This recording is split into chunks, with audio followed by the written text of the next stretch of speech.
The best way to learn a language? Immersion, living where the language is spoken and using it every day. But if that's not in the cards for you this year, you can still learn a language the second best way, and that's with Babbel. Be a better you in 2024 with Babbel, the science-backed language learning app that actually works. Don't pay hundreds of dollars for private tutors or waste hours on apps that don't really help you speak the language. Babbel's quick 10-minute lessons are handcrafted by over 200 language experts to help you start speaking a new language in as little as 3 weeks. Babbel's designed by real people for real conversations. Babbel's tips and tools are approachable, accessible, rooted in real-life situations, and delivered with conversation-based teaching so you're ready to practice what you've learned in the real world. For instance, I've been using Babbel's convenient courses to help me learn basic conversational skills in German while I'm getting ready for a little trip I'm planning. It's not a language I'd ever studied before, but I find the lessons really easy and kind of like hand-holding me through learning a completely new language to me. And it's reassuring to know that with the help of Babbel, I'll be able to greet people, order food, and ask for directions without having to consult language apps while I'm in Deutschland. I'm still learning. Studies from Yale, Michigan State University, and others continue to prove Babbel is better. One study found that using Babbel for 15 hours is equivalent to a full semester at college. Babbel has over 16 million subscriptions sold. Plus, all of Babbel's 14 award-winning language courses are backed by their 20-day money-back guarantee. Here's a special limited-time deal for our listeners. Right now, get up to 60% off your Babbel subscription, but only for our listeners at babbel.com/vulgar. Get up to 60% off at babbel.com/vulgar, spelled BABBEL.com/vulgar. Rules and restrictions may apply. Do you know what lies within nothing? No. Do you know where it ends? Do you want to know? Yes. Counterbalance, a high fantasy audio drama. Season 2, coming 15th of October 2023. Learn more on trilunas.com. Hey, so before we get into today's episode, I wanted to let you know about a podcast that I'm pretty sure you're going to like that is called Bad Women, hosted by historian Shelley Rubenhold. And if you're like, I recognize that name, that's because I recommended her book a few episodes ago. She wrote a book called The Five that was about 5 of the women who were killed by Jack the Ripper. And her podcast, Bad Women, expands on the same stuff that she talks about in her book. So on Bad Women, historian Shelley Rubenhold uncovers the real lives of Jack the Ripper's victims, revealing the discrimination that put them in his path, the same sort of misogyny women still face today. This show challenges established theories about the murders, causing many supposed Ripper experts to see red. Find Bad Women wherever you get your podcasts. Like where you're listening to this, you can find Bad Women, that same place.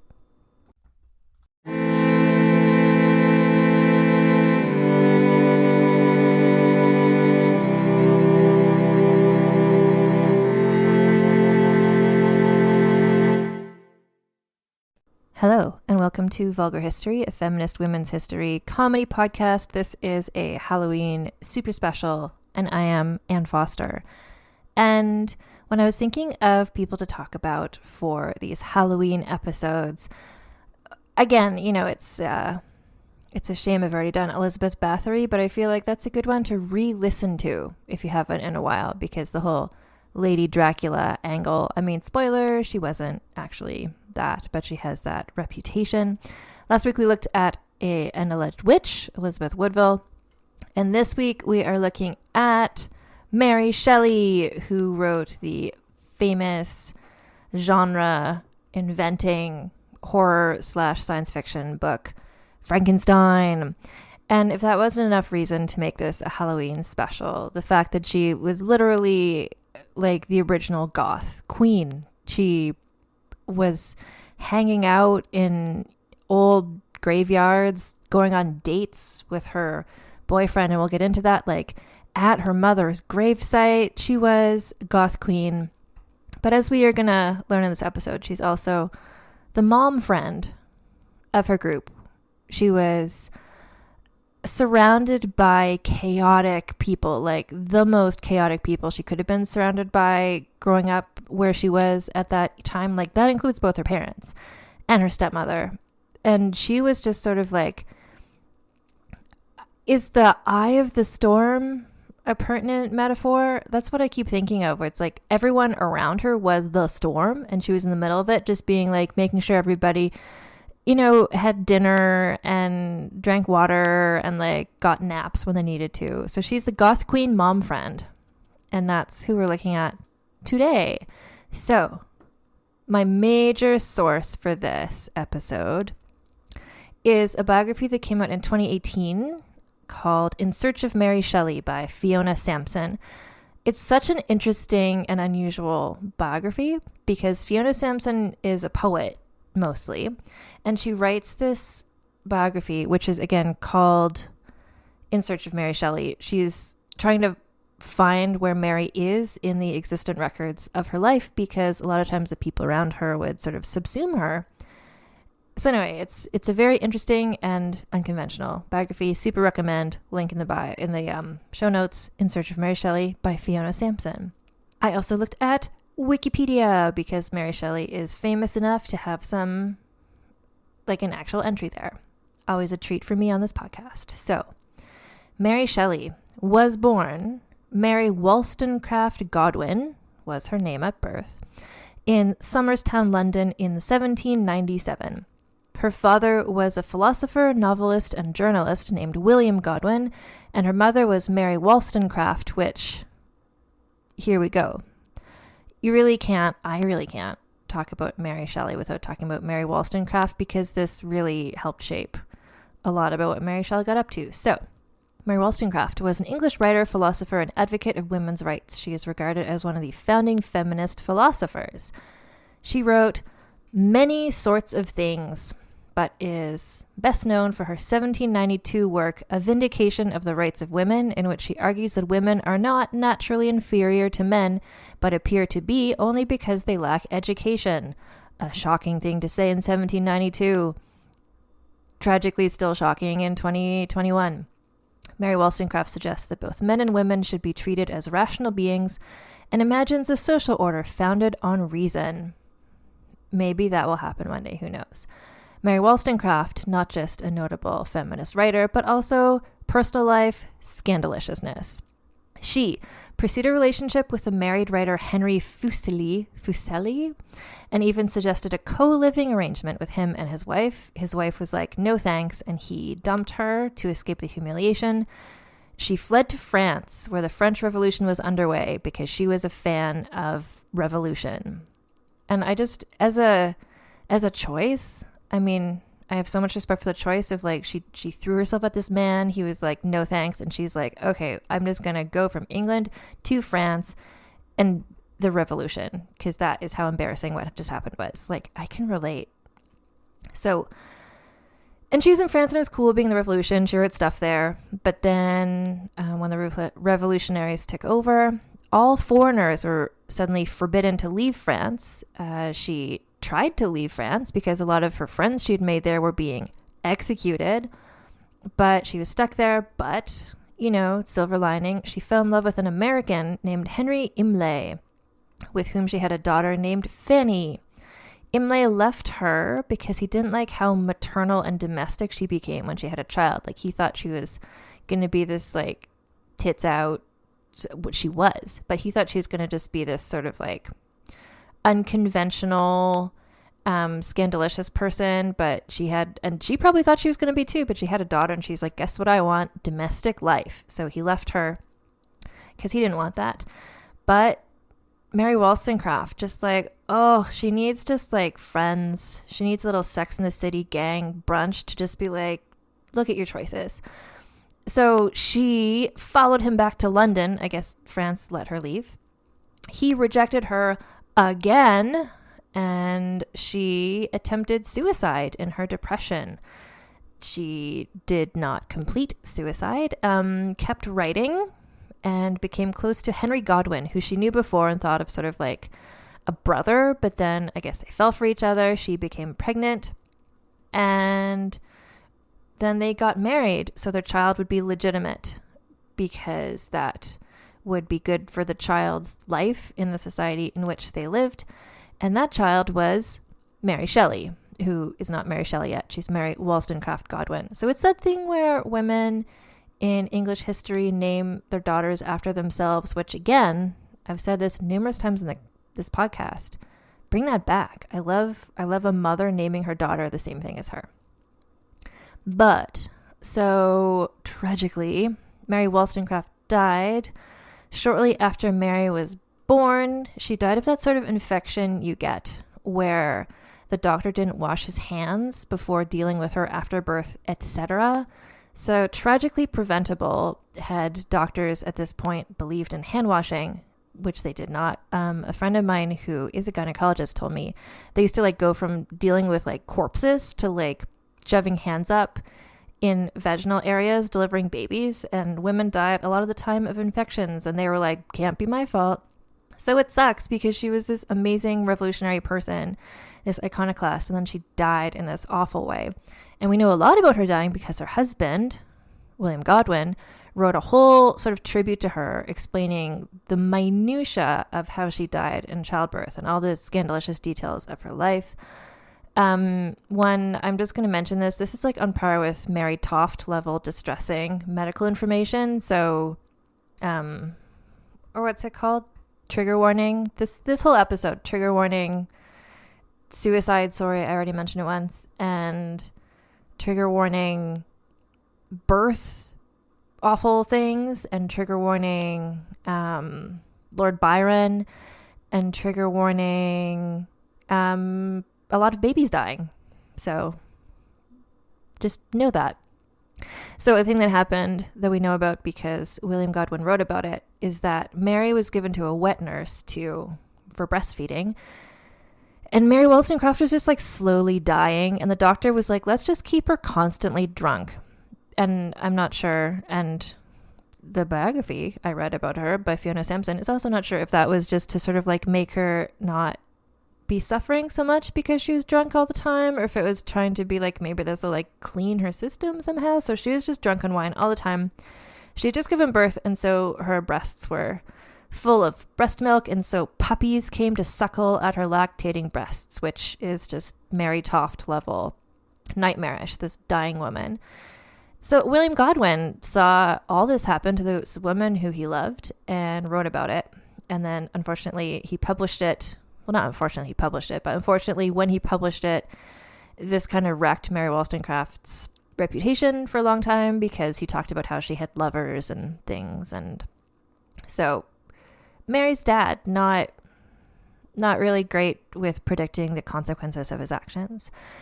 This left William Godwin alone, a widower, to raise newborn baby Mary, as well as Fanny, remember her, Mary Wollstonecraft's daughter from the French Revolution. So so he published the book about a year after she had died.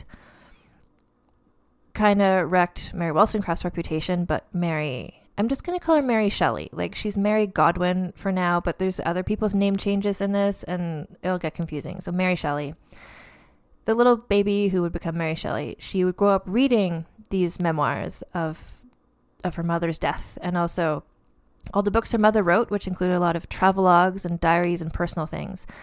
And William made sure to bring up Mary to cherish her mother's memory. There was a gigantic portrait of her hanging in the middle of their room as well. So there was like a family graveyard as well. Mary, I believe, learned how to read and write by tracing the letters on her mother's grave, which is like, well, how many letters were there? Well, her mother's last name was Wollstonecraft, so all of the letters.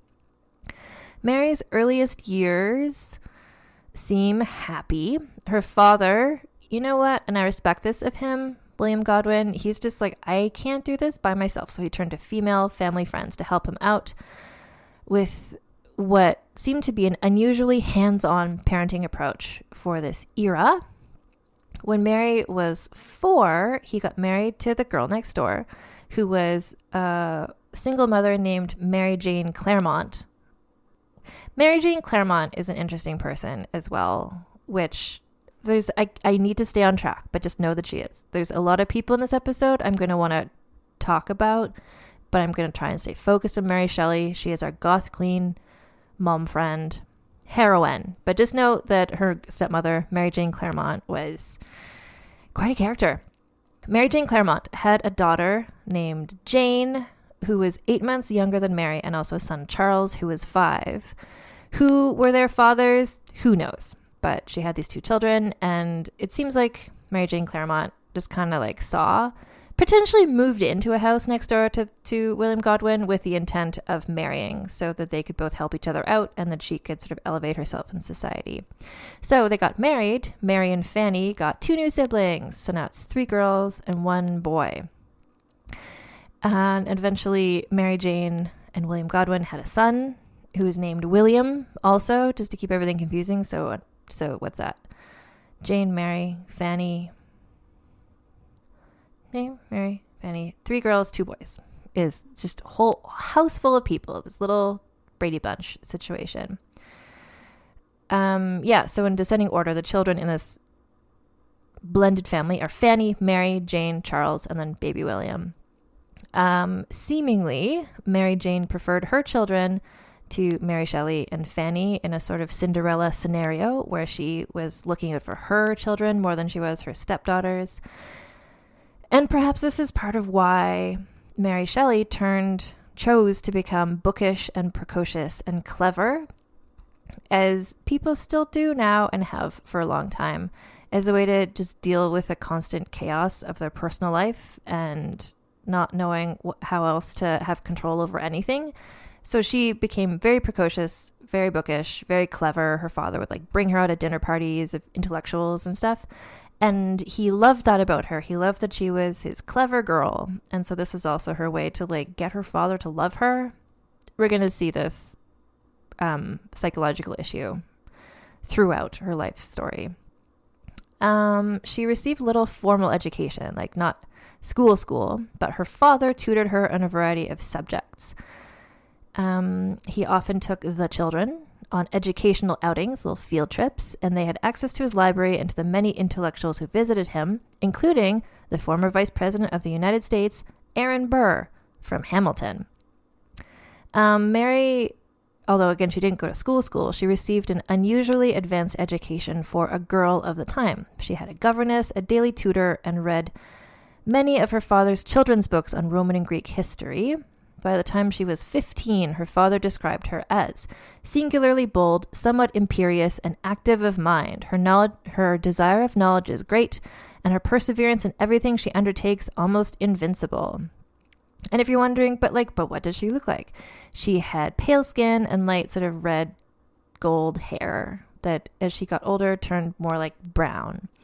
So, which I think is suiting with her goth persona that she would develop later on. She gives me feelings of Lady Jane Grey a little bit, just sort of being a bit of a like know-it-all style teenage girl. Mary also had health problems. Which were potentially caused and or exacerbated by the stressful home situation of a stepmother who hated her. Again, the Cinderella scenario. So she was sent away to boarding school for 6 months because, again, if it was because of her health, in her early teens, she developed what might be like an eczema sort of skin condition on one arm and hand. It might have also been psoriasis. Like, it got so bad that she was at times unable to use her arm or her hand and wore a sling. So, like, I'm sure at this time they were like, is this leprosy? So she went up to school and her skin cleared up, which sort of suggests that potentially a psychological causation of this issue, but also could just be that they were living in like, a place with a lot of pollutants, London in the early 1800s. They were like above a printing shop. I think they were above like her father's printing shop, so potentially just allergens. Anyway, her skin cleared up and she came home. And then her skin got bad again. And so she persuaded her father to send her for fresh air, not at boarding school, but to stay with family friends in the Scottish countryside, which is what she did. And she went to the Scottish countryside twice. She did 2 sort of extended stays there.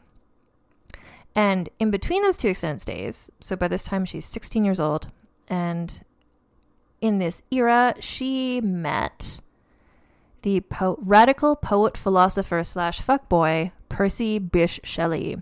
He was married already and also the father of a young child. So, but Percy idolized Mary's father's radical beliefs, which had alienated him from his wealthy aristocratic family. They wanted him to be, a lord or whatever, and he wanted to donate large amounts of the family's money to help the disadvantaged, which is like a cool thing to do. He also was not into monogamy or the conventions of society like Mary's parents.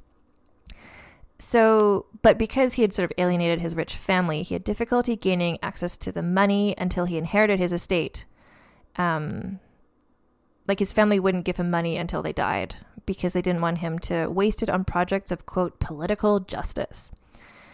So he had met Mary's dad because that was like his hero. He loved William Godwin's writing. He loved his like radical style. And so he sort of promised like, he had lots of debts. Sorry. William Godwin had a lot of debts, and Percy Shelley was like, I could pay off your debts, but then eventually it became obvious that he could not because he didn't have any money himself, even though his family was rich. And on top of that, Mary and Percy began meeting each other secretly at her mother's grave in the churchyard of St. Pancras Old Church, and they fell in love like 2 little Goths that they were. Mary's stepsister Jane, remember her, 8 months younger. So Mary had like light hair, light skin. Jane was like of a darker haired thing. Anyway, Jane, BFFs, helped facilitate these meetings. So she would pass the letters back and forth. She would also, quote unquote, chaperone, which, whatever that means. On June 26, 1814, Mary Shelley and Percy Shelley, again, not yet married, declared their love for one another as Percy announced he could not hide his ardent passion, leading her in a sublime and rapturous moment to say she felt the same. Remember, of course, she's 16, he's 21, and also married and the father of a young child. On either that day or the next, Mary and Shelley had sex for the first time, which was her first time having sex with anyone. And allegedly this happened in the churchyard. Some people think on her mother's grave, and I feel like that sounds possible. So, Mary was attracted to Percy Shelley. She loved his wild, intellectual, unearthly looks, and she would call him the elf because he was sort of like fragile and sort of effeminate. Percy seems to have been attracted to Mary's intellect, which was like her main, like she wielded that. But she was also very pretty. But he was also attracted to who her parents were and the fact that like she was a child of William Godwin and Mary Wollstonecraft. He was just like, yes, please. So they fell in love with each other. Mary assumed her father would approve because that was in line with his stated, his published concept of free love. He and her parents had both been into free love. They only got married for like legal reasons. But in fact, he did not approve of this match of the guy who had like pretended he was going to fund him and then didn't, who was married and his own teenage daughter. So it's sort of the thing of like William Godwin believed in free love and things, but not when it comes to literally his own teenage daughter, who he loved so much because she was like the smart one. So with the help of Jane, Mary and Percy ran off together to France. Jane also came along. At around the same time they ran off to France. Mary's childhood writings were all destroyed. So we don't know if Mary did that herself to just be like, I'm making a new chapter of my life, like burning the journals like people still do today.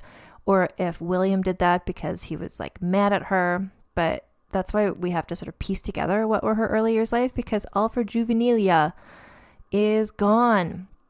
Even she had a box of treasured papers, including letters exchanged with her father while she was at school and in Scotland. But when they were in France, she left this box in a Paris hotel room and it was never found. Although, stay tuned for more about that. So, this is the squad. We've got Mary, we've got Percy, we've got her stepsister Jane. Jane's mother, Mary Jane, chased after them to try and force Jane to return home for the sake of her reputation, but Jane did not. So, but also again, like the stepmother, it's just like, fuck Mary, whatever, but like Jane has to come home. Anyway, if you didn't already think that this trip sounds like probably wouldn't go well, like in fact it didn't go well. 3 bankrupt people. Mary also got horrible seasickness, and she had that her whole life. She liked to be in places, but she was not a good traveler. Also, she was 16 and pregnant. None of them knew what they were doing, and they ran out of money. So they traveled to Paris, and they had intended to go to Switzerland, but they couldn't afford to get there except for by walking there. So they ended up hired a donkey, walking there with a donkey, which is like big nativity vibes with the whole teenage person named Mary who is also pregnant. But as they traveled, they read works by Mary's mom, who had written about being in France and stuff. They kept, Mary and Percy kept a joint journal, like a travelogue, continued their own writing as well. Jane was not a gifted writer, but wanted to be. She also just really wanted to be involved with everything. So she was, for instance, at night sometimes she would ask to sleep in their bed with them. I don't think in a sexual way, but just because she didn't like being left out of stuff. Anyway, eventually lack of money forced them to turn back and go to England. So penniless. They returned to England. Mary was again surprised by her father. Her father was still mad at her, where she's like, but I'm living the ideals of you and my mom. He, in fact, refused to have anything to do with her. And I think this must have been very confusing for her because in her way, she was the ultimate, like, obedient, good child. And so she was living the way that she would have thought her mother would have wanted her to, the way that she thought, based on his writings, her father would have wanted her to. So she's not, like, rebelling at all. She's doing kind of what was expected of her. And the fact her beloved father wasn't into it must have been, like, very confusing for her. So Mary was 16, pregnant, not married. Percy was married, not to her. And he had convinced her, in the way that people still do, that his other partner was this horrible person. So it's not like he's cheating on her. His wife, whose name was Harriet, Mary just understood, like, oh, you know, like Harriet, in this one instance, like, it's okay I'm having the affair with Percy because Harriet actually is terrible, and also free love is cool. In her later years, Mary would empathize more with Harriet and feel very badly for how she acted at this time. But again, she's 16. And then the squad, again, Mary, Percy, and Jane, moved together into a flat together to avoid creditors. There's something about, like, people who have bed credit, like on Sunday, could do whatever they wanted and they couldn't be arrested, something like that. So Percy would spend 6 of every 7 days away and with his wife Harriet, but then could only see Mary 1 day a week during his, like, get out of credit free day. So Mary was very upset by this, missed him very much. He also spent a lot of time with Jane, which she was jealous of, but I guess Mary not having a good time of her pregnancy, like she wasn't able to go for walks. Percy and Jane almost definitely were lovers as well, but Percy's whole thing was free love, so it's not like he was cheating on anyone, because, like, he was pretty upfront about, like, here's my deal, here's what's going on. Percy's wife Harriet gave birth to a child shortly before Mary did, which is just kind of like, the timing of it is very Jerry Springer Show-esque. Because of the free love situation, Percy wanted Mary to sleep with other people too, and Mary wanted to want that, but she did not want that. Kind of like her mom. She thought she believed in the whole free love situation, but actually she really liked a monogamous domestic life, much to her surprise. So Percy had a friend called Thomas Jefferson Hogg, who became a friend and a confidant to Mary. And Percy was like, Mary, why don't you sleep with him? And Mary was like, ugh. Like, she didn't say no right away because she really wanted to believe in free love, but in practice, she only loved Percy Shelley and seems to have ventured no further than flirting with Hogg, particularly because she was pregnant at this time. She gave birth prematurely to a girl who she named Clara, but the baby was 2 months premature, which is, like, still risky even now. And back then, I mean, incubators didn't exist. So Clara died after 1 month. This obviously made Mary super depressed. She was haunted by visions of the baby. And then she became pregnant again 3 months later because she was a fertile teenager. And she gave birth to a second child, a boy who she called William, which is the third William in the story. So named after her dad, I guess. And he was nicknamed Will Mouse. And we're going to call him that just to not confuse with her half-brother William or her father, also William. So, meanwhile, famous dirtbag Lord Byron was in London. He wasn't in London very much because he was so scandalous. He had been kind of like kicked out of London or something like that. Jane schmoozed her way, even though he was like not really interested in her, but she was just like, but what about having sex with me? And she just sort of like kept at it until he did. And then she fell for him. And I think it's the sort of thing, there's going to be a lot of armchair psychology in this episode. But I think it's like she saw Mary was with this famous writer. So she's like, what if I'm also with a famous writer? But he left and Jane, was pregnant. And she decided to chase him down to try and convince him to be with her and to be his mistress. She wrote to him a lot and he was like, please go away. And so she was like, but what if, do you want to meet my friend Percy Shelley? He's like a writer. I think you two would get along. And Lord Byron was like, I guess. So she got Mary and Percy to come along. They were sort of her excuse for visiting him where he was in Geneva. So Mary and Percy, baby Will Mouse, and Jane all went to Geneva because Jane refused to take no for an answer. Kind of like Mary Wollstonecraft, frankly. Mary Shelley would later write, it proved a wet, ungenial summer, and incessant rain often confined us for days to the house. Why was this? So, major weather situation going on. So this is 1816. 1 year before, Mount Tambora in what is now Indonesia erupted, a volcano, and it filled the Earth's upper atmosphere with volcanic ash, blocking out the sun and creating a volcanic winter. I'm quoting all of this from Fiona Sampson's book because she describes it well. So across the world, average temperatures are 1 degree centigrade lower than usual, and the anomaly is significantly greater in Western Europe, a region coincidentally already experiencing food shortages caused by the Napoleonic Wars and the British Corn Laws.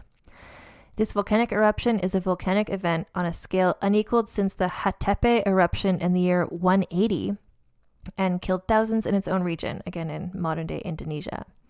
It was also the latest in a cluster of major eruptions across the world, which since 1812 already released large amounts of dust into the atmosphere. So when Tambora erupts, its effects are even more dramatic. Brown snow fell in Hungary and red snow in Italy. Sunsets are more colorful than they'd been before. And also this comes on top of what's known as the Little Ice Age, which is how the European climate had been cooling since the 14th century. Within this general cooling, there have also been cold temperatures caused by the Dalton minimum, which is a time of exceptionally low solar activity from 1810 to 1823 that further depresses average Earth temperatures by 1 degree centigrade. Even today, May 1816 holds the records for the lowest sunspot activity ever recorded.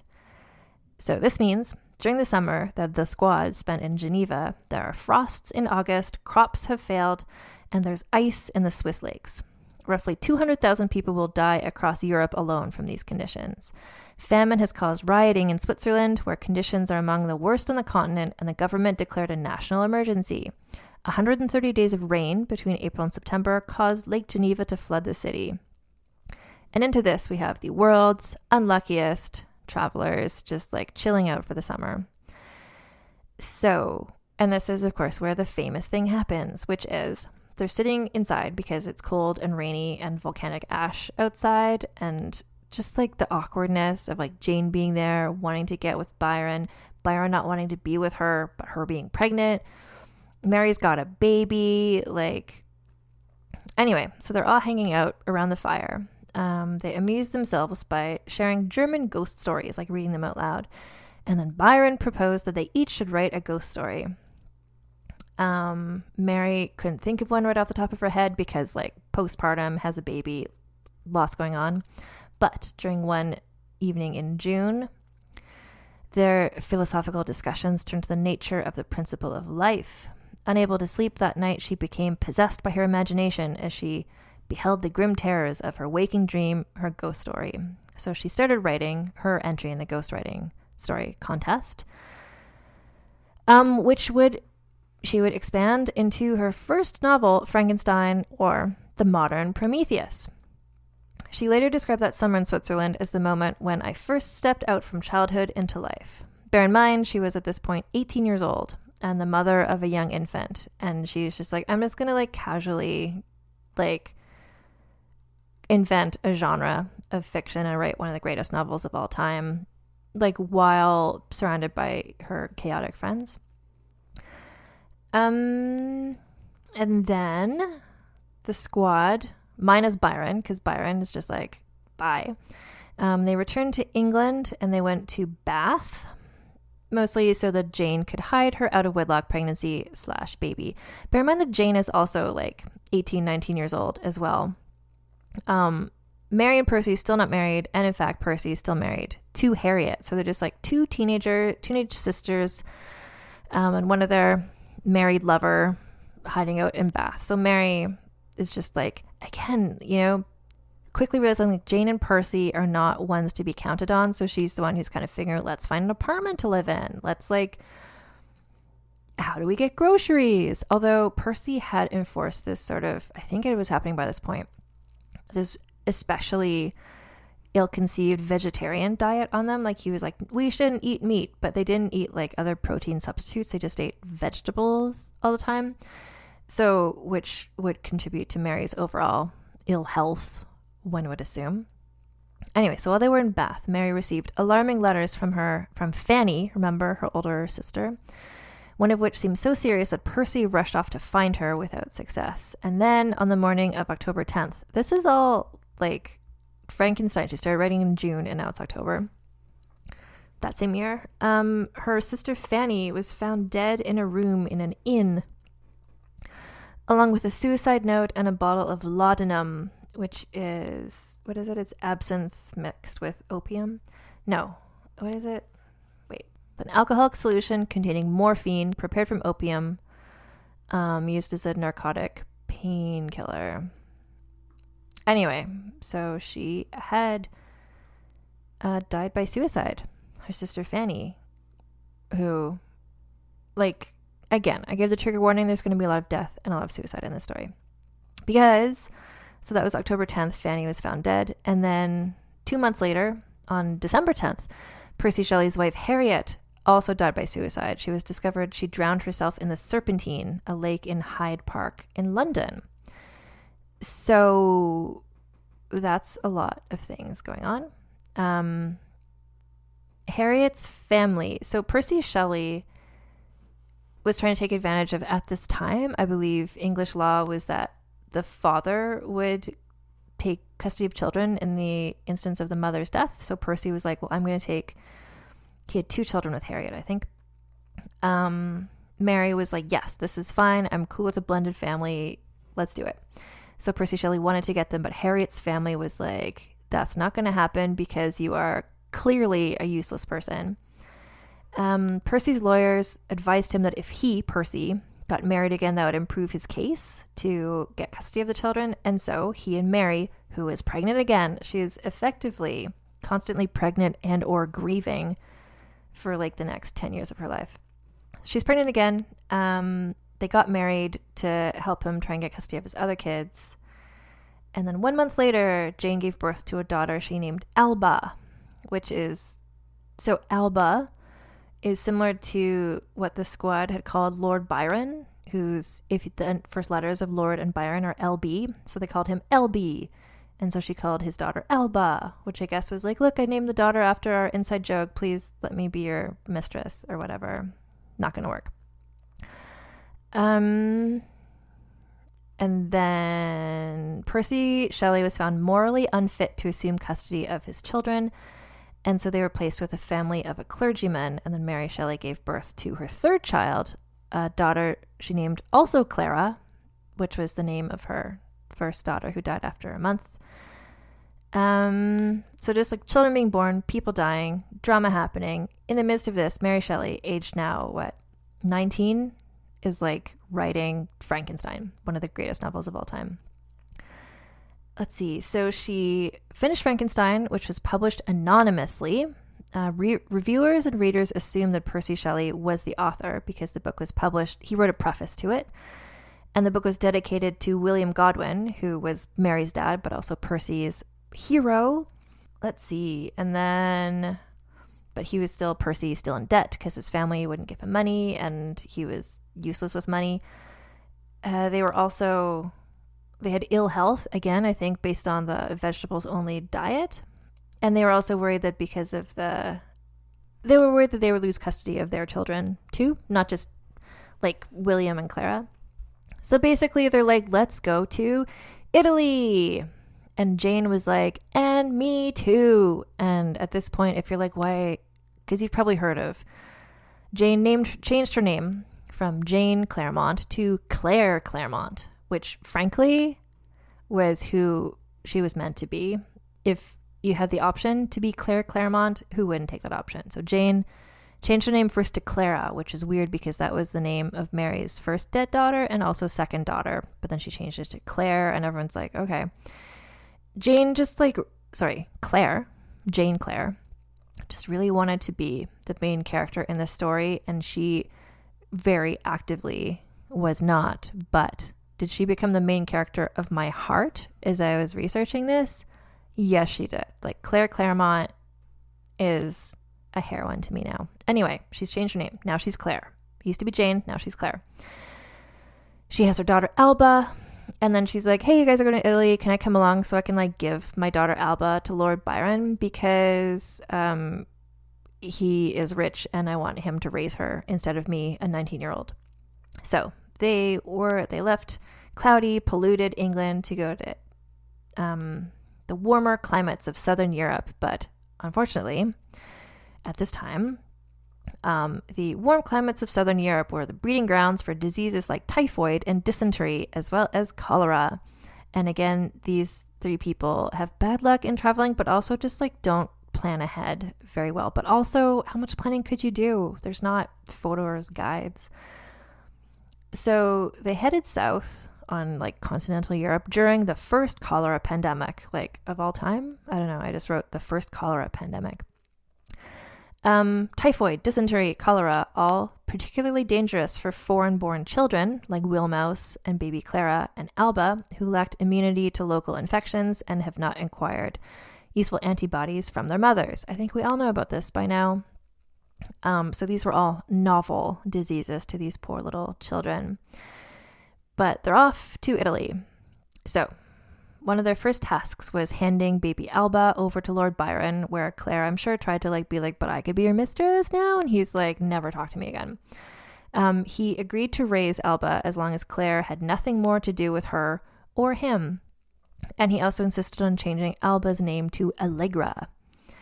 So -1 baby, the Shelleys plus Claire plus 2 babies then embarked on a roving existence, never settling in any one place for long and devoting their time to reading, learning, sightseeing, and socializing, and also in acquiring communicable diseases. So baby Clara was fragile and ill. I think she had dysentery. But Claire was like, but I miss my daughter Allegra. Can we just go visit her? And also Byron. And so they went back to visit him in Venice again, but the stress of this extra trip was too much, and baby Clara died of dysentery, age 1. 1 year later, Wilmouse died of malaria, age 3.5. So this Italian era was one of intense intellectual and creative activity for Mary and Percy, as they both wrote a lot, and Claire just made a lot of chaos, mostly, which I stan. Mary was often physically ill, again, eating only vegetables, prone to depression. Obviously, I mean, both the ongoing postpartum situation and the death of three children in the course of as many years. She also had to cope with the fact that Percy was actively sleeping with Claire and also with other women because of free love, and she wanted to believe in free love, and Mary just like could not. That she was not that woman. She's not that girl. And then, as though life is not dramatic enough, in 1820, Mary and Percy were plagued by accusations and threats from two of their former servants, Paolo and Elise Foggi, who had been their servants, and then they were fired. So these two revealed that while in Naples, Percy had registered a child named Elena Adelaide Shelley, and he had registered her as the child of him and Mary. But the Foggis said, but Mary is not the mother. We think the mother is Claire Claremont. So did Percy and Claire have a secret baby? Did Percy and Mary adopt a baby? Mary clearly did not have a baby named Elena. Mary was... So the accusations and threats, I guess, were like, we're going to say that he had a baby with your sister, and everyone will say that's gross. And Mary's like, nope, Claire was not pregnant. I would have noticed. I notice things. But maybe Claire was pregnant, but they're hiding it. Anyway, we don't know who or where. Who was Elena Adelaide Shelley? Where did she come from? Why did Percy register her? Whoever she was, they left her in Naples, and Elena Adelaide Shelley died 1 year later. So that was a whole thing that happened. But based on the overall lack of concern with birth control, I would not be surprised if Percy and Claire had a baby. Although I don't know if Claire would have left the baby. Anyway, so after leaving Naples, they went to Rome. While in Rome, Mary began writing one of her another novel, Valerius, the Reanimated Roman, which is frankly an excellent title. But again, William died, and she stopped writing because obviously she was sad. She was also pregnant. So because she was always grieving and or pregnant, like I said. So 5 months after Wilmos died, Mary had another baby she named Percy Florence. So Percy after his dad, Florence after the city they're in. I just want to remind you by now that she's still only 22. She has written one of the greatest novels of all time. She has had 4 children, 3 of whom have died in infancy. She's between, she's 16 years old, just kind of being like, can I go to Scotland for the summer? And now just where her life has landed her is quite extreme. 2 years pass, and then Mary, pregnant, evergreen, always. So the squad, Claire, still always there. And there's 2 new squad members who are Edward and Jane Williams, who are also people who are super into free love, and they're common law married, but not married. Jane Williams is Percy's lover as well. Mary is just kind of long suffering. I understand what Harriet lived with now. And they went to a place called Villa Magni at the sea's edge near the hamlet of San Terenzo in the Bay of Lerici. And while they were there, the squad learns that Claire's daughter Allegra, who had been taken in by kind nuns who loved her, because Byron was not going to raise a baby, had died of typhus. So just yet more child death. So they're in this cool place, but everyone's not doing well for a multitude of grief-related reasons. Mary was especially unhappy in the Villa Magni, which was remote and which was cramped. She came to regard it as a dungeon. It was her husband, her husband's 2 lovers. She had a miscarriage and lost so much blood that she nearly died. But because the villa was so isolated, had they waited for a doctor, she might have bled out and died. So Percy sat her in a bath of ice to staunch the bleeding. An act the doctor later said actually saved her life. So good job, Percy. So he saved her life, but he was still fucking around because he's just oh, Mary, you're no fun with your depression and your reasonable reactions to life's events, and you're wanting to be domestic with me. Which, to be fair, Percy had never presented himself as someone to be domestic with. Mary, just like her mother, discovered too late that she kind of wanted that more traditional life. Anyway, so then Percy and Edward got a new boat they were really excited about. They called it the Don Juan, and they went sailing down the coast. And they stayed there for a week, and then they set out on their return trip, but they never arrived. So Mary and her friend Jane Williams, there's a lot of Janes in this story as well. So like another, again, it's like useful Claire, changed her name to Claire.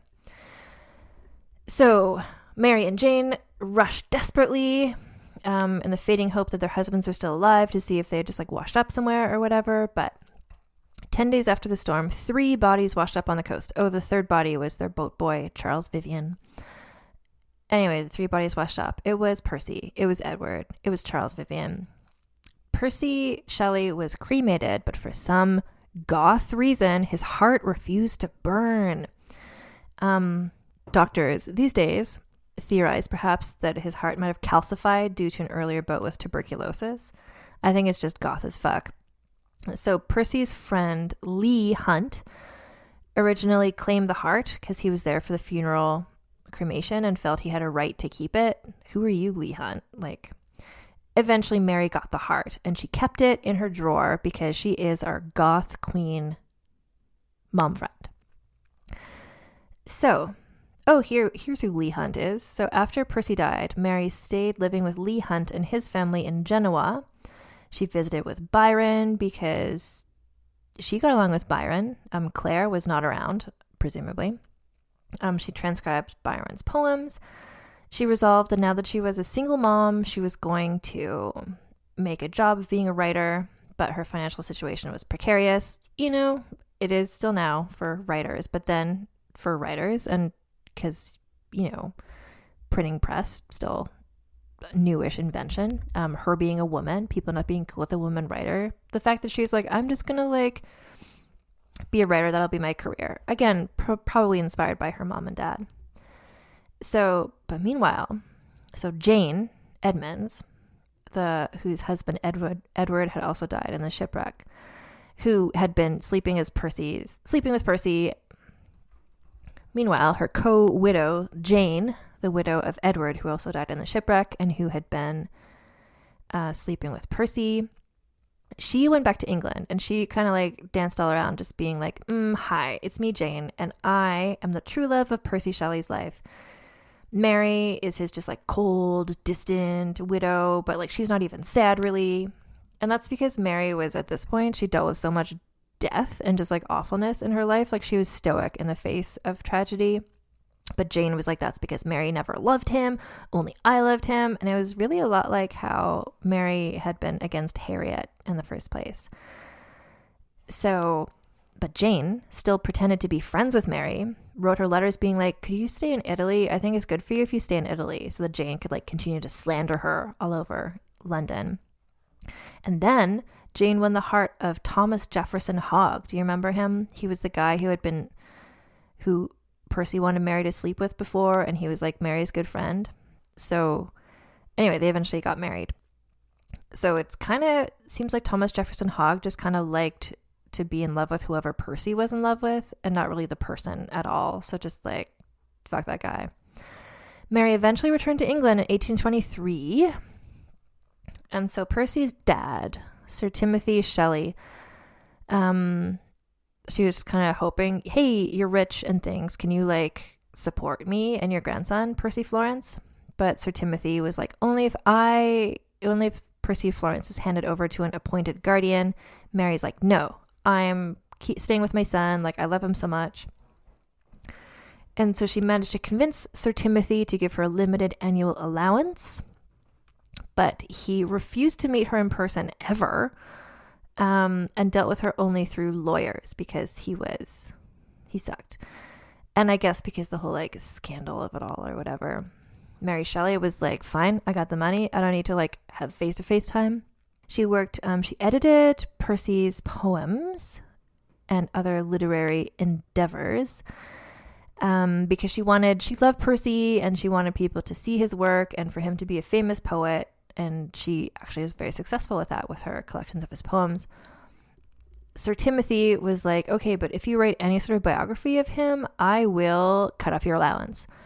So Mary Shelley wasn't really able to like write an ode to him like her father had done for her mother. She was not doing well financially. She had this allowance, she had some money from writing, but she was basically living in poverty. I think her dad liked her again, though. She got to hang out with her dad and some of his like smart philosopher friends and things. But there's still lots of people who still disapproved of her relationship with Percy Bysshe Shelley because of the whole him being married when they got together situation. Mary moved to Kentish Town in North London to be near Jane Williams, who she did not realize had been bad-mouthing her own England for 2 years actively. Mary was working on her novel The Last Man at this time. And, this is a section I call Mary Shelley Ally. So one of Mary's actual friends, not a jerk like Jane, was Isabel Robinson. And Isabel Robinson actually is the one who eventually told her, like, Jane has been spreading lies about you, saying, like, you never loved Percy, that, like, Percy loved her and stuff. Isabel Robinson was also an unmarried mother. Mary helped Isabel elope to France as the wife of the writer Mary Diana Dodds. So I don't know much about Mary Diana Dodds, but I do know that she cross-dressed as Walter Sholto Douglas. So Mary Shelley, an ally to this queer couple. Mary helped them obtain false passports. And then when they were in Paris, she went to visit them in Paris because they're all pals and Mary Shelley ally. When she was in Paris, Mary got smallpox because, like, what has this woman not been through? But she recovered.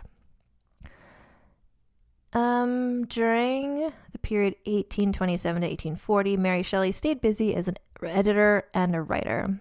She wrote several things, but I want to especially note she wrote a novel called The Fortunes of Perkin Warbeck. Perkin Warbeck is a person who, in real life, has a great name. And he lived in the War of the Roses era. And so he was a guy who, you remember the Princess in the Tower scenario? Where Elizabeth Woodville's sons were like trapped in the tower. And then Richard was like, I don't know what happened to them. I guess they're just gone or whatever. So, I don't know, 20 years later, a guy showed up and he's like, my name is Perkin Warbeck, but AKA I'm actually one of the princes in the tower and I should be the king and stuff. Mary Shelley wrote about it. I feel like she was part of our Tits Out brigade, like in the Scandalicious history stories, writing a little book about it. She also kept championing Percy Shelley's poetry, promoting its publication, quoting it in her writing, just like really making him a star, but also sort of whitewashing his life story so that people wouldn't think less of him for his like free love ideals and stuff. She was sick. Like, I think she was just had illness a lot, not just smallpox, but remember like the eczema / psoriasis / leprosy.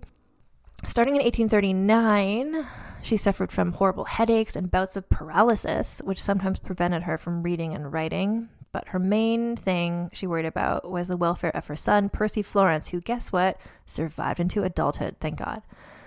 She honored her late husband's wish that his son attend public school and had him educated at Harrow. Sir Timothy helped pay for that to avoid boarding fees because she was, again, not rich. She moved to Harrow on the hill herself so Percy could attend just as a day student. Percy Florence was devoted to his mother, good for him. And after he left university, he came to live with her. So this is the part how Mary got her groove back. Mary was courted by an American actor-poet called John Howard Payne, but she refused him after he attempted to define the relationship. Also, while she was in France with her queer friends and having smallpox, a poet and dramatist called Prosper Mérimée announced that he was in love with her, but she rejected him. We're just friends, Prosper Mérimée, she said, I imagine. She fell for Aubrey Beauclerk, who was an Anglo-Irish aristocrat. They seem to have had an affair, and Mary was like, I think I found the one, you guys, like she's writing in her diary. She thought he was going to propose to her, but instead he proposed to a 19-year-old heiress, presumably for money reasons. Mary was super upset about this, and then she either got the flu or just like super depressed, like she fell ill with sadness. But after 6 years, the 19-year-old, who I guess then became a 25-year-old, drowned by accident in a pond, which to me sounds very suspicious, but I read a lot of mystery novels. So Mary was like, oh my God, he's available again. So she thought maybe he'd propose to her now, but he didn't. And she's like, well, I'll just go on holiday to Italy with Percy Florence. And when I come back, maybe he'll propose to me. But when she gets back, he's already married another woman 20 years younger than Mary. So not meant to be.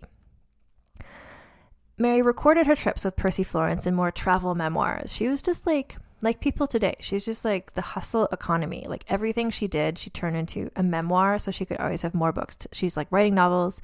She goes on a trip, but after the trip, she turns the trip into a book. Like everything is just like, because she has a literary spirit, but also needs money. So Sir Timothy Shelley finally died. And then Mary and Percy Florence got to be financially independent for the first time ever, which is good because at this time, Mary found herself the target of 3 separate blackmailers. First, in 1845, an Italian political exile called Gatteschi, who she had met in Paris, threatened to publish letters she had sent him, I guess allegedly sexy letters. A friend of Percy Florence bribed a police chief into seizing the papers, including the letters, which were then destroyed. So she outsmarted that first blackmailer. Shortly afterwards, Mary Shelley herself bought some letters that she and Percy had written. Okay, so a man called G. Byron was posing as the illegitimate son of Lord Byron. And he said, I've got some sexy letters that you wrote with Percy and I'm going to like publish them or whatever. And Mary had worked so hard to like make Percy's reputation better. So she bought the letters from him, but they were probably all fake. Or maybe there was no letters. I'm not sure. And then also in 1845, Percy's cousin Thomas Medwin claimed to have written a damaging biography of Percy Shelley. He said he would suppress it in return for £250. Mary refused. And I guess he was probably lying.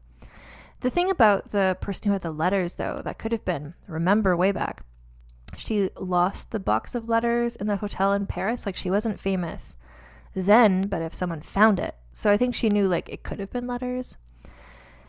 And then her son Percy Florence married yet another Jane Gibson St. John. You see how I pronounce that? That's what British people say, St. John. So Jane Gibson St. John married Percy Florence, and Mary lived with them both, and I think they were all cool. Like, they lived in the Shelley family ancestral home. They had money. They all got along. Things were good, except for Mary had illnesses. In 1851, she was aged 53. She becomes gravely ill and falls into a coma, and she dies of what seems to have been a brain tumor. So Mary Shelley had asked to be buried with her parents, but her son and daughter-in-law decided that the graveyard at St. Pancras, the one where Mary had like gone on all the walks with Percy, where she had maybe lost her virginity to him, where she learned how to read, Percy, Florence, and Jane were like, this place is dreadful. So instead, we're going to bury her at St. Peter's Church in Bournemouth, near their home. On the first anniversary of Mary Shelley's death, her son and daughter-in-law opened her desk, or she had a box desk. I don't know, a desk that is also a box. Inside, they found locks of her dead children's hair, a notebook she had shared with Percy Shelley, and a copy of his poem Adonais, with one page folded round a silk parcel containing some of his ashes, and his heart. Literally, goth as fuck. She just kept his heart with her in her desk all the time. Her grave was reopened, and the heart was buried with her. So, in her own lifetime, Mary Shelley was taken seriously as a writer. The reviewers often missed her writing's political edge. So her book was first published anonymously, but then later is published with her own name, which is, there's a movie version, I think it's called Mary Shelley, and it stars Elle Fanning, and I like it a lot. I love Elle Fanning in a historical movie. She's just like slouching around, like super pale and gaunt, just looking like Goth Queen. There's a nice moment where it shows how her father helped to have the book be published under her name. So this is like similar era to Jane Austen, for instance. And Jane Austen's books were all just published by, quote, a lady. So the fact that Mary Shelley had books published by her name was pretty major. And she is a writer during what must have seemed like the dawning of a new age of gender relations. However, Queen Victoria became queen in 1837 and would bring with her long reign a newly conservative era of gender relations. So again, from the biography by Fiona Sampson, it's a really good biography. Mary's literary life could be seen as the last stuttering of the revolutionary spark that her mother, Mary Wollstonecraft, ignited. Other English women writers of the 19th century, like the Bronte sisters, would publish using male pen names. Anne Evans would publish as George Eliot. Like, this could have been a moment where more women write under their own names, but instead, that is not what happened. Directly after her death, and for a long time, Mary was mostly remembered as the wife of Percy Bysshe Shelley because she had worked so hard to make him really famous to the detriment of her own acclaim. But although the author of Frankenstein was very popular, has always been very popular, always in print, it was turned into plays like right away because copyright was not a thing then or something. Anyway, like she went to go see some of the plays. She's like, how cool, someone made a play of my book. Too bad I didn't get money for it. So she was kind of like, Mary Shelley, isn't this cute? She wrote Frankenstein and was married to Percy Bysshe Shelley, who was a wonderful, famous person. But in 1989, it took until 1989 that the first full-length scholarly biography of Mary Shelley was published, which was by Emily Sunstein. It's called Mary Shelley, Romance and Reality. And part of the reason, so Mary had sort of tried to make Percy more palatable after he died. And then her son, Percy Shelley, and Jane also tried to sort of whitewash her memory by censoring biographical documents. And so this helped contribute to the perception that Mary Shelley was a more conventional and less reformist figure than she actually was. She was actually quite radical. And just kind of the way that she behaved after Percy Shelley died. Like the way that she avoided public controversy, the way that she just kind of kept to herself, added to the impression that she was just like a quiet, little mousy, little wifey person. And then also some other people like Thomas Jefferson Hogg and other admirers of Percy Shelley also downplayed Mary Shelley's radicalism and kind of what she was like in general. But here, now we all know the truth. And that's Mary Shelley. So time to give her a score. Now, this is where it's interesting. And I've been thinking about this, honestly, all week, knowing I was going to be recording this. Scandaliciousness for Mary Shelley. Because of who her parents were and the way she was raised, like the way that she behaved was not scandalicious because this was how she was raised to behave. Like she wasn't bucking, well, she was bucking conventional society, but she kind of thought she was being good, you know? She wasn't like, I'm going to run away with my boyfriend and be a cool rebel. She was like, I'm going to run away with the man I love and like as a statement of the philosophical concept of free love as advocated by both of my parents, both noted academics. Like, that's not, everyone saw it as a scandalicious thing, but to her it wasn't. And the way that she lived her life, like she was, in contrast to, for instance, Claire Claremont, like, she's the Goth Queen Mom Friend. Like she was surrounded by all these outsized chaotic characters, but Mary was like the responsible one. So I feel like this might be controversial, but I was going to give her a 5. I'm going to give her a 6 for scandaliciousness because even though her intent was not scandalicious, like it was taken as such by society, but it's not like that's, I wouldn't say more than a 6. Like she was actually very responsible in the context in which who she was surrounded by. Scheminess is like, this is also challenging. Like, do you consider her writing scheming? Like, do you consider the fact that she like schemed ways to get money? Like, I think that's how we'd have to, because she wasn't, again, Claire Claremont, scheminess, much higher level. Mary Shelley, though, like she was very, I don't know, you know, she's like a radical revolutionary and stuff, but she wasn't like scheming, I don't think. I think she was, but like she was like, I'm going to write a book, I'm going to publish it under a pseudonym, then I'm going to like get Sir Timothy to like pay us some money. Like, I'm going to give her a 6 for scheminess as well. Like, it's not, she wasn't scheming to like murder people or whatever, but she was like, she had a plan and she executed it, and I respect that. Significance, I I have no problem with a 10. That is like her significance to, like, she invented horror novels in the English language. Like, that is like Frankenstein is a cultural thing that like everybody knows still to this day. Like, how many of Percy Shelley's poems does anyone know? You know, like, she's significance is major. And also the fact that she was like a woman writing, like, very significant, I would say. I think she would say, I'm significant because I made people care about Percy Shelley. And I'd be like, I love you, but no one cares about Percy Shelley. The sexism bonus is... Ugh. So this is kind of like how did sexism get in her way of achieving her goals and dreams? And I think she achieved her goals and dreams. I think what got in her way was kind of society looking down on her, and the fact that she had these children out of wedlock, which I guess is sexism, really. Like, it's the patriarchy was making it hard for her to be a woman writer, making it hard for her to get money for anything because she was so shunned from society. But that's more like society than it is like sexism. I'm gonna say, just because like she was publishing books and she had to hide her name in the first place. 7 for sexism, which is a 29. A 29 from Mary Shelley. I think that's great. You know who else is a 29? Elizabeth Bathory. So maybe it's just a cool score for somebody who is a Halloween super special subject. 29, I feel good about it. So other people at 29. Lady Catherine Grey has a 29.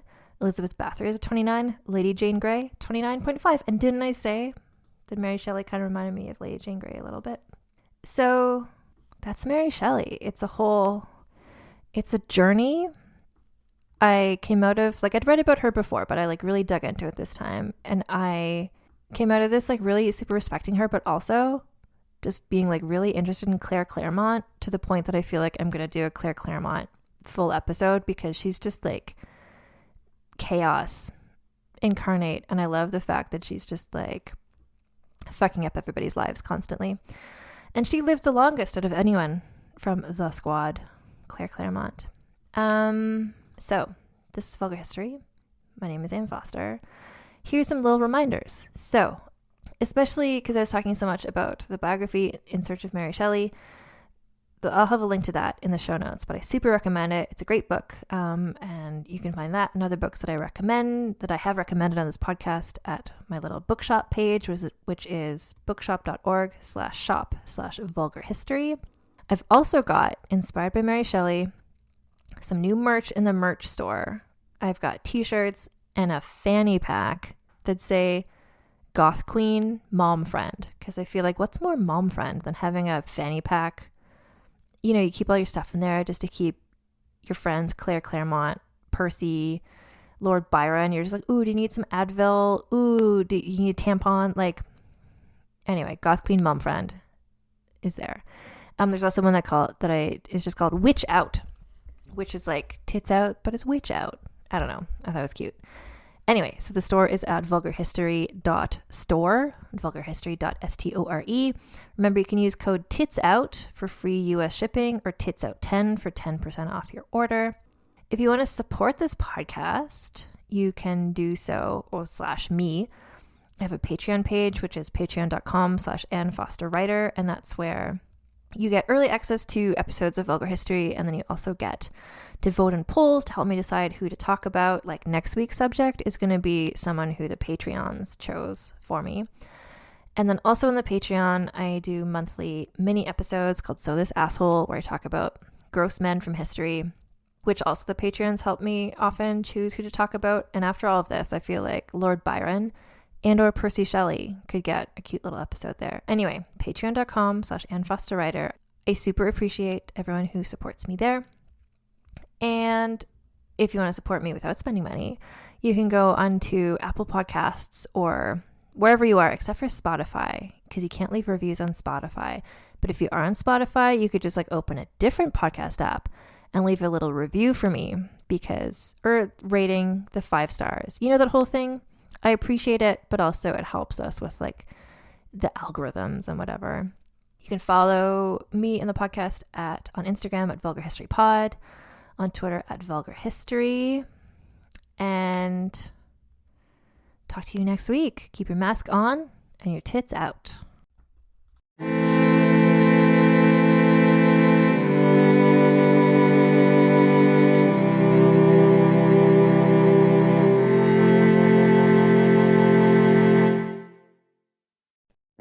Welcome to the small town of Chinook, where faith runs deep and secrets run deeper.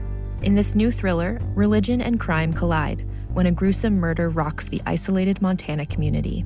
Everyone is quick to point their fingers at a drug-addicted teenager, but local deputy Ruth Vogel isn't convinced. She suspects connections to a powerful religious group. Enter federal agent V.B. Lauro, who has been investigating a local church for possible criminal activity. The pair form an unlikely partnership to catch the killer, unearthing secrets that leave Ruth torn between her duty to the law, her religious convictions, and her very own family. But something more sinister than murder is afoot, and someone is watching Ruth. Chinook, starring Kelly Marie Tran and Sanaa Lathan. Listen to Chinook wherever you get your podcasts. Hi, this is Rob Benedict. And I am Richard Spate. We were both on a little show you might know called Supernatural. It had a pretty good run, 15 seasons, 327 episodes. And though we have seen, of course, every episode many times, we figured, hey, now that we're wrapped, let's watch it all again. And we can't do that alone, so we're inviting the cast and crew that made the show along for the ride. We've got writers, producers, composers, directors, and we'll of course have some actors on as well, including some certain guys that played some certain pretty iconic brothers. It was kind of a little bit of a left field choice in the best way possible. The note from Kripke was, he's great, we love him, but we're looking for like a really intelligent Duchovny type. With 15 seasons to explore, it's going to be the road trip of several lifetimes. So please join us and subscribe to Supernatural Then and Now.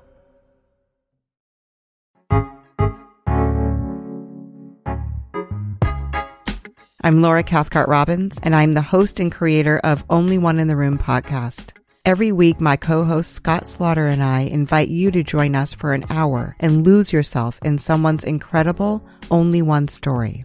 We talk to the realest of real people, dealing with issues like infertility, addiction, human trafficking, and body shaming. Oh, and we want to be fair, so we talk to some celebrities too. Oscar winners, New York Times bestselling authors, supermodels, and even the most decorated U.S. Winter Olympian. Everyone is invited to share their Only One story with our listeners. This podcast is for anyone who has ever felt alone in a room full of people, which is to say that this podcast is for everyone. Download Only One in the Room wherever you listen to podcasts today.